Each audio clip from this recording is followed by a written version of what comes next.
name because we took the ER off of it. You are brilliant. The fact remains that when we put these images out, we have to accept the fact that somebody sees them. Over 80% of all hip-hop is not consumed by us. So we are pumping these horrible images into the rest of the world. Police officers and preachers, teachers and parents are seeing these images that we are pumping out every single day at the speed of light. And then we wonder why they look at us the way that they do. I wish the world could see you now, beautiful as you are, here on this college campus, engaged in an intellectual debate, opening your minds, engaged into looking at yourselves critically, and being able to look at the duplicity of our experience. Each one of us has a vernacular that we speak when we're not in front of a mic. Each one of us has a way that we talk. But in the black community, we have broken the line between what is public and private. Sisters walk out of the house in stuff that they should not. Barefoot shoes, rags on their head. No one wants to see that.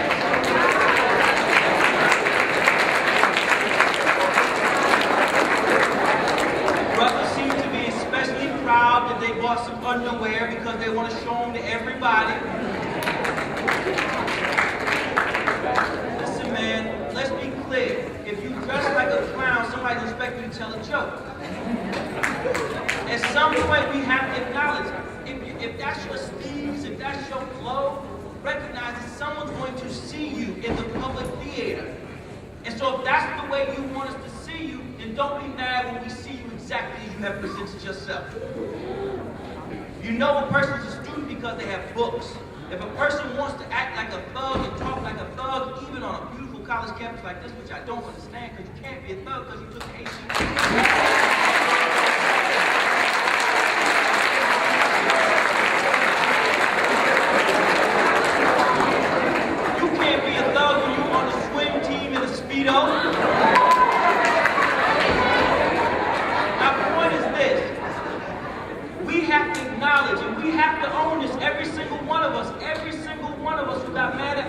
What he said has to do with an audit of our own musical selections. We have to look at our own Tyler Perry. We have to look at all the images that we put out about ourselves, and we have to ask ourselves, is this going to fly in Middle America? Because that's what's going to happen. I'll tell you the back part of this. I now have a part of my job, part of my life, I got 3 jobs. And I now participate in the media. And I hear, and y'all gotta hear me because I'm telling you some wisdom. I hear the way that you are talked about, and I hear the stories that are being pitched about us. And there are a lot of people you see on TV, you see people like Soledad O'Brien, you see others, and they're working their asses off to make sure that you get seen in the most positive way. But when you get out there and do something foolish, I swear to God there's somebody who wants to take a picture of you. And they want to put it up, and then they call me. They want me to leave my school to come and comment on something foolish one of y'all have done. And I have to turn down story after story after story, but see, every time I turn it down, there's another brother who's willing to talk about y'all. Stop giving them something to talk about. We are too smart and too powerful people. We have fallen for the okey-doke too much. Let the world see you as you must be, not as they want you to be. Stop playing yourselves. Enough has to be a daggum enough.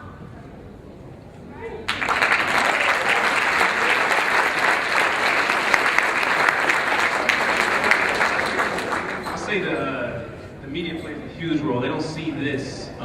This isn't something that's televised. If you're not within this community, it's not something that's seen. So the media is a window into the world, into our world, into the world of others. And as he said, Dr. Perry said, they only televise the negative. They only focus on the negative. So, when you're watching television, or when a white person is watching television, that's what they see. So that's what they think. So you can't get mad you know, if that's their worldview, if they live in a community that's, you know, prominently white and, you know, their only image of a black person is what they see on TV, you can't be upset at them for drawing those conclusions. You have to change their mindset. You know, you have to be the one out there that's proving that theory wrong. Every time I see, I'll admit it, sometimes I'll see you know, a brother on TV talking, he's about to get interviewed, and I'm just cringing like, don't say anything stupid, don't mess it up for us. It's somebody out there watching. I have to check myself because, you know, I want to be the person to change that mindset. You know, to change the mindset of others out there. But it all falls on us, you know. We're not the ones that are televised. Like I said, this event isn't televised.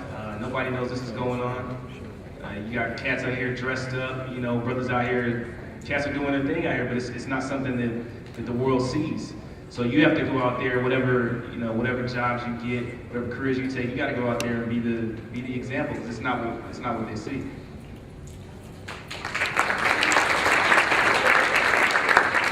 Along those same lines, could you discuss the effects or some of the effects of hip-hop and pop culture on black males and the psychological impact that it may have on these young gentlemen?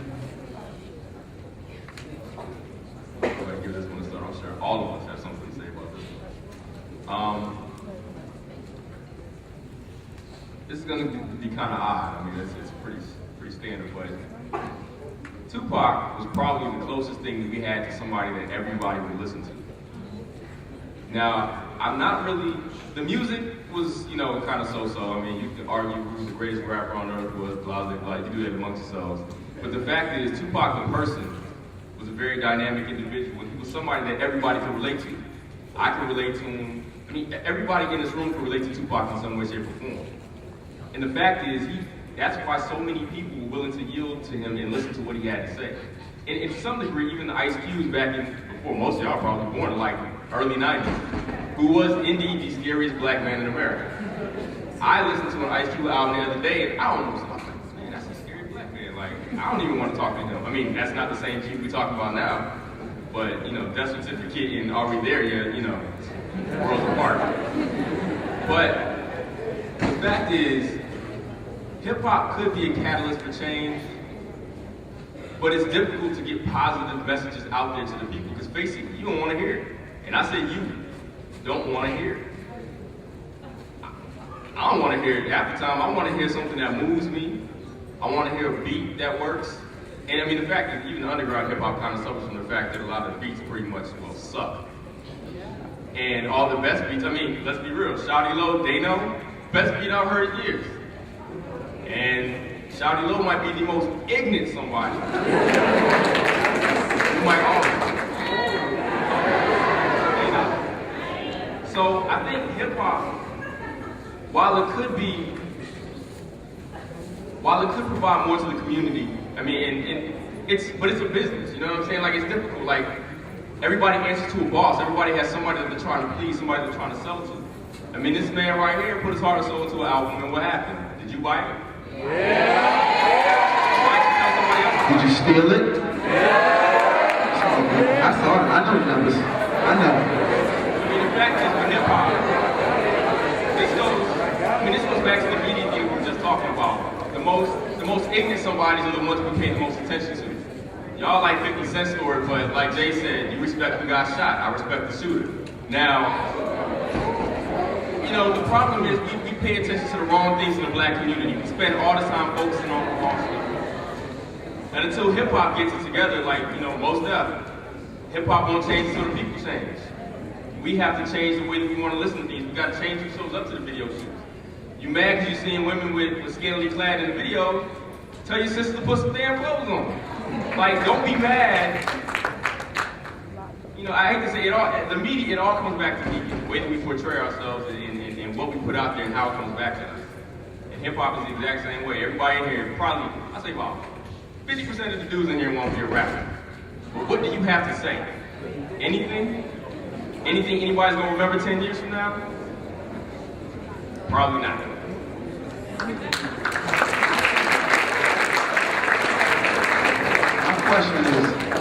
My question is this. Where is the balance in hip hop? That's my question. Like, I'm gonna give you the inside.